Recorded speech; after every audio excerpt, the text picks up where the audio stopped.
মুসলমান ঘরে ছেলে মেয়েরা তরুণেরা বাপেরা, যে নবী আমার সারা জীবন তোমার আমার জন্য কেঁদেছে, আজ রওজা মোবারকে তোমার আমার জন্য কাঁদতেছে।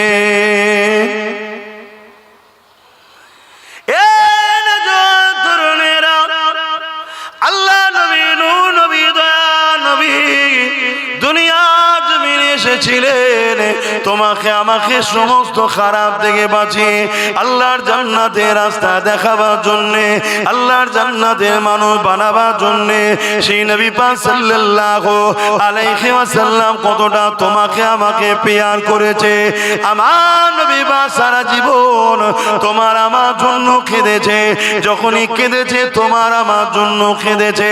আম্মা জান খাদিজাতুল কুবরা রাদিয়াল্লাহু তাআলা আনহা বলতে লেগেছে, আমার নবী পাক সাল্লাল্লাহু আলাইহি ওয়াসাল্লাম রাত জেগে জেগে সিজদায় পড়ে পড়ে আল্লাহ পাকের কাছে কাঁদতে থাকতেন, ও রব্বি আল্লাহ পাক আমার উম্মত উম্মতিদেরকে মাফ করে দিন আল্লাহ, আল্লাহ আমার উম্মত উম্মতিদেরকে ক্ষমা করে দিন আল্লাহ, আল্লাহ আমার উম্মত উম্মতিদেরকে নাজাত দিন আল্লাহ। এ যুবকেরা তরুণেরা বাপেরা, যে নবী পাক তোমার আমার জন্য সারা জীবনটা কেঁদেছে, সেই নবী পাকের দিনের জন্য তোমাকে আমাকে জান লাগলে জান, মাল লাগলে মাল, সবটা দিতে হবে, তবেই তো বিনিময়ে জান্নাতটা পাওয়া যাবে। হ্যাঁ, যদি কেউ মনে করো আমি এমনি এমনি পেয়ে যাব, সে মূর্খের স্বর্গে বাস করতে লেগেছে। কেননা মনে রাখবে, ইতিহাস এটাই বলতে লেগেছে, আর দুনিয়াও মাজরাতুল আখিরাত, এটা হলো তোমার আমার জন্য আখিরাতের খেতি বাগান। এখানে আল্লাহ পাক পাঠিয়েছে পরীক্ষা নেবার জন্য। এই পরীক্ষাটা কেমন ভাবে দিতে হবে, আল্লাহ নবীকে বলতে লাগলে, লা ইয়ামিনু আহাদুকুম হাত্তা কুনা আব্বা ইলাইহি মিন ওয়ালিদিহি ওয়া ওয়ালাদিহি ওয়ান নাসি আজমাইন। তোমরা তোমাদের টাকা পয়সা ধন দৌলত জমি জায়গা ঘর বাড়ি বাপ মা সন্তান স্ত্রী এমনকি নিজের জানের থেকে বেশি আমি রাসূলুল্লাহকে যারা মহব্বত না করবে ততক্ষণ পর্যন্ত ঈমান হবে না। ওই মজলিসে হযরত ওমর ফারুক বসেছিলেন, তিনি বলতে লাগলে, ইয়া রাসূলুল্লাহ হাবিবাল্লাহ, আমি সব কিছু থেকে আপনাকে বেশি ভালোবাসি, ইল্লা মিন নাফসি, জানের থেকে বেশি নয়। আল্লাহ নবী বললেন, ওমর হবে না, জানের থেকে বেশি ভালোবাসতে হবে। কিছুক্ষণ পর ওমর ফারুক দাঁড়িয়ে গেলে, দাঁড়িয়ে গিয়ে বলতে লাগলে, ইয়া রাসূলুল্লাহ, ইয়া হাবিবাল্লাহ, আমি ওমর দাওয়া দিয়ে দিলাম, আমি আমার জানের থেকে বেশি আপনাকে ভালোবাসি। আরো জোরে বলুন সুবহান।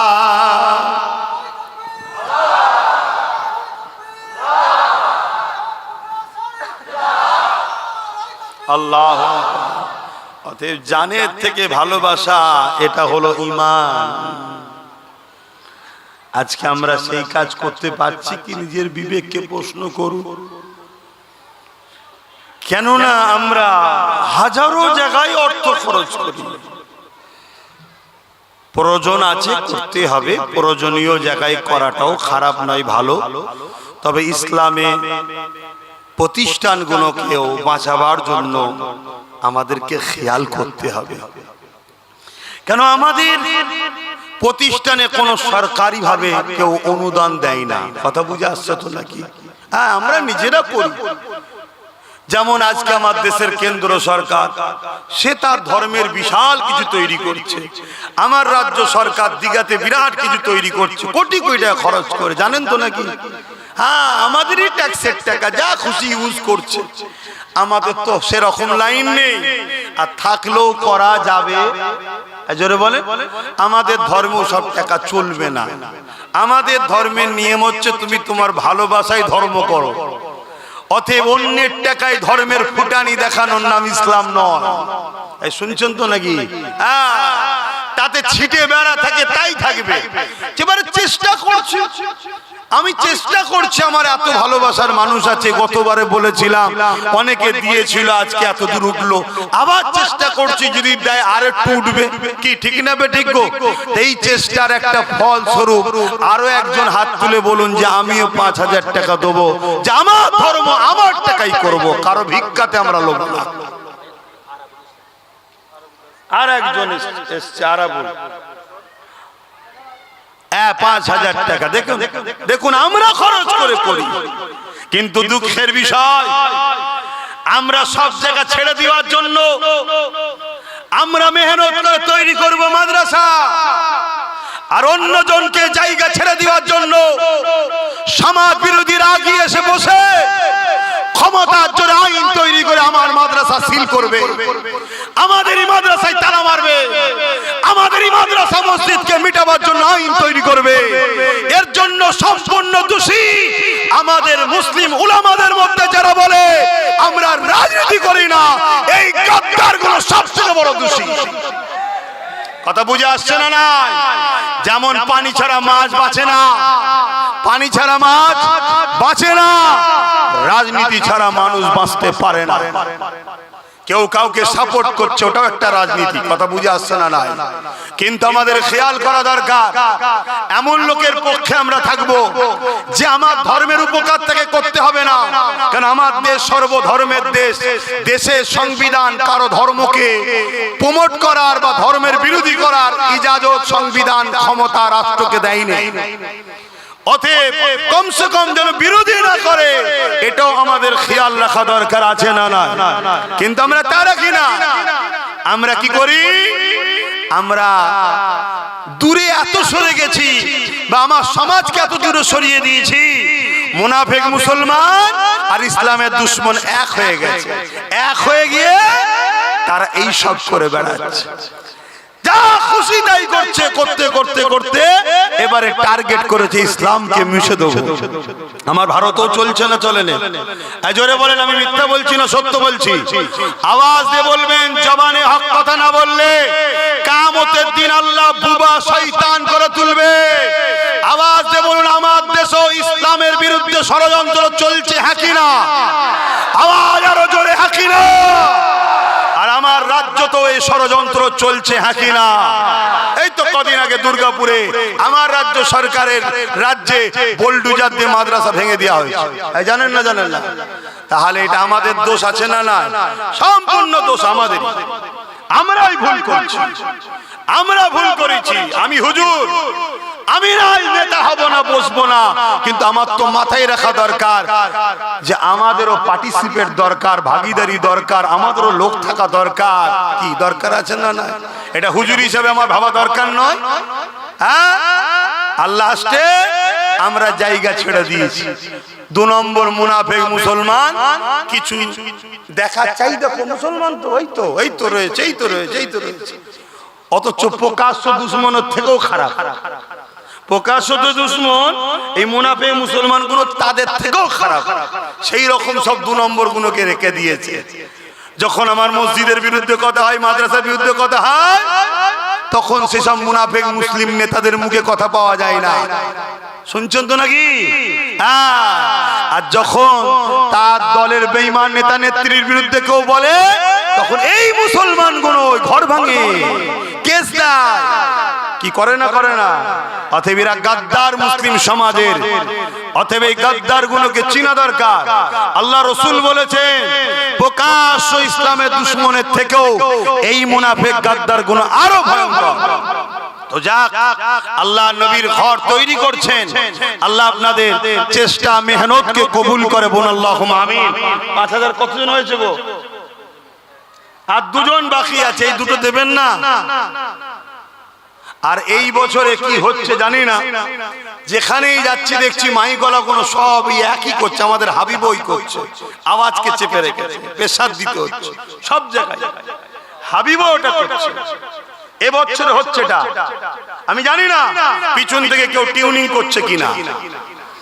যদি আমার পিছনে লাগো মাইকলারা, আগামী দিন প্রতিটা ব্লকে বা প্রতিটা মহকুমায় আমার পয়সায় আমার ভালোবাসার লোকেদেরকে মাইক সেট কিনে দেবো, দিয়ে বলবো ব্যবসা কর, যেখানে আমি জলসা যাব আমার লোকের মাইক ছাড়া জলসা করব না। জলসা কমিটিকে বলে দেবো নিতে হয় লে, নাই কেটে দেবো। শুনছেন তো নাকি? আমায় ঘেটিয়ে লাভ নেই, আমি খুব ভালো ছেলে, আবার খুব খাতারনাক জিনিস আমি। কথা বুঝছেন তো নাকি? এবার বাড়া থেকে কো কো করছে। তো যাক, আর দুটো কে আছে? আর দুটো আমার ভালোবাসার বাপ ভাইয়েরা, আর দুটো বলেন না গো, এত বড় আশা নিয়ে বলছি এত লোকের মধ্যে আর দুটো নেই 5,000 করে টাকা দিবা? এই দুটোর মধ্যে সর্বপ্রথম কে দেয় দেখি, কে হাত তুলে দেখি। আমি জানি বিশ্বব্যাপী রুজি রুটির অবস্থা খুবই খারাপ, আর আমার দেশের কেন্দ্রে যিনি বসে আছেন উনি তো একেবারে 12টা বাজিয়ে দিয়েছে, একেবারে পুরো দেশ ও দেশবাসীরই 12টা বাজিয়ে দিয়েছে। এখন এই কথা বলাতে কারো মনে হচ্ছে নাকি রাজনীতি হচ্ছে? হ্যাঁ, যদি মনে হয় শিক্ষার অভাব আছে, বস শিখাবো। কথা শুনছে? জুলুমের বিরুদ্ধে বলা হলো ইসলাম। জুলুমের বিরুদ্ধে বলার নাম কি? ইসলাম। তুমি বেকারত্ব বাড়াবে, দেশবাসীকে শেষ করবে, যুব সমাজকে ধ্বংস করবে, মানুষের হাতে কাজ নেই, টাকা নেই। তোমার এই অত্যাচারের বিরুদ্ধে প্রতিবাদ করার নাম হলো কি? ইসলাম। অন্য কার ধর্মে কি আছে আমার জানার দরকার নেই। আমার ধর্মে যত নবী এসেছে বেশিরভাগ নবী রাজনীতি করেছে, আর বেশিরভাগ নবী জালিম শাসকদের বিরুদ্ধে লড়াই করেছে। জোরে বলুন সুবহানাল্লাহ, আরো জোরে বলুন। আমাদেরকে ক্ষতি করেছে, আমাদের বিচখানে এক শ্রেণীর উলামারা আমাদের ক্ষতি করে দিয়েছে। তারা আমাদেরকে শুধু মসজিদ মাদ্রাসার মধ্যে নিয়ে গিয়ে আর বলেছে আমরা ওই জাকাত ফিতরা মসজিদ মাদ্রাসা নিয়ে আছি, আমরা এসব লাইনে নেই, ওগুলো তোমরা চালাও, ওগুলো তোমরা চালাও। আর ওরা আমাদের মেহনত করা প্রতিষ্ঠানগুলোকে মিটাচ্ছে। বড় বড় আশালে বলেছি, একটা লোক কে আছে? এই একটা লোক হাত তুলবেন, বলুন কে আছেন 5,000 টাকা দেবেন? হাত তুলবেন না? কে আছে 5,000 টাকা একটা শেষ আল্লাহর বান্দা? কে হাত তুলেছে? ওই সেখানে হাত তুলেছে। আল্লাহ কবুল করুন। একসাথে দুটো হাত তুলেছে, দুটো হাত তুলেছে। আল্লাহ কবুল করে বোন, আল্লাহুম্মা আমিন। দেখলেন দরকার ছিল, হয়ে গেছে তো নাকি 10টা, কিন্তু একটা বেড়ে গেছে। আবার এখানে আরেকজন ভাই সেও দেবে বলছে, আল্লাহ কবুল করে বোন, আল্লাহুম্মা আমিন। 11টা ভাই হয়ে গেছে। এভাবে কষ্ট করে করে আমরা তৈরি করি। শুনছো যুবক, তোমাদের গাফলতির জন্য আজকে মসজিদ মাদ্রাসা বিপদের মুখে, তোমাদের গাফলতি। আসো, যা ভুল করেছো করেছো, আগামী দিন শক্তি তৈরি করো। লোহা না হলে লোহা কাটা যায় না, এটাকে মাথায় রেখো। আসেন আমি আমার আলোচনার দিকে ফিরে যাই। আল্লাহ নবী, নূহ নবী, দয়া নবী আমাদেরকে কতটা ভালোবেসেছে। সারা জীবন নবী আমার তোমার আমার জন্য কেঁদেছেন। আজকে দিনে এখনো পর্যন্ত নবী আমার রওজা মুবারকে তোমার আমার জন্য কাঁদতেছে। কি গো, মানেন তো নাকি? কারা কারা মানেন নবী হায়াতুন নবী? হাত তুলুন। আলহামদুলিল্লাহ, আলহামদুলিল্লাহ। মনে রাখবেন, ইসলামের দুশমনেরা একদল মুনাফিক উলামাদের দ্বারা সমাজের সাধারণ লোকের ঈমান খেচ্ছে, নবী নাকি মরে শেষ হয়ে গেছে। বলুন নাউজুবিল্লাহ। এ কথা মানলেই কাফের। এই শুনছেন, আমার নবী সশরীরে রওজা মুবারকে আমাদের জন্য এখনো আল্লাহর দরবারে দোয়া ও ফরিয়াদ করছেন। জোরে বলুন সুবহানাল্লাহ। বাপেরা, নওজওয়ান তরুণেরা, এই বিষয়ে একটা ইতিহাস আপনাকে, তারিখে হাদিস আপনাকে শোনাই। এ নওজওয়ানেরা, হযরত ইমাম হুসাইন হুজুরের সময়তে জালিম জিত এমন করে 10,000 10,000 সৈন্য পাঠিয়েছিল মদিনা জমিনেতে। ওই 10,000 সৈন্য পাঠিয়ে বলে দিয়েছিল মদিনাকে তোমাদের জন্য হালাল করে দিলাম। 3 দিন ধরে মদিনা জমিনে ওই ইয়েজিদের সৈন্যরা অত্যাচার জুলুম করেছিল, মদিনার মানুষগুলোকে হত্যা করেছিল, মদিনার নারীগুলোকে বেউজ্জতি করেছিল, মদিনার উপরে জুলুম অত্যাচার করেছিল।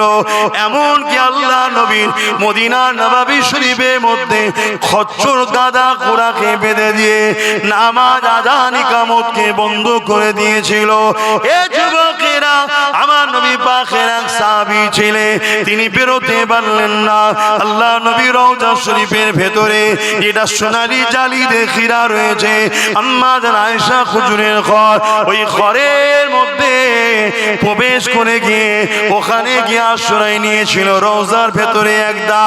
এ যুবকেরা, তারপরে আহলে সুন্নাত ওয়াল জামাতের সৈনিকেরা ইয়েজিদ বাহিনীকে হাঁটিয়ে দিয়ে এমন করে রাসূলুল্লাহর মদিনা নববী শরীফকে নিজেদের দখলে যখন নিলে, তখন এই সাহাবীটা বাইর হয়ে আসলে তিনি বলতে লাগলেন মদিনা নববী শরীফে 3 দিন আযান ইকামত নামাজ বন্ধ ছিল ঠিকই, কিন্তু প্রতিটা টাইমে আল্লাহ নবীর রওজা মুবারকের ভেতর থেকে আযান ইকামত এবং নামাজের আওয়াজ আসতো। আরো জোরে বলুন সুবহান।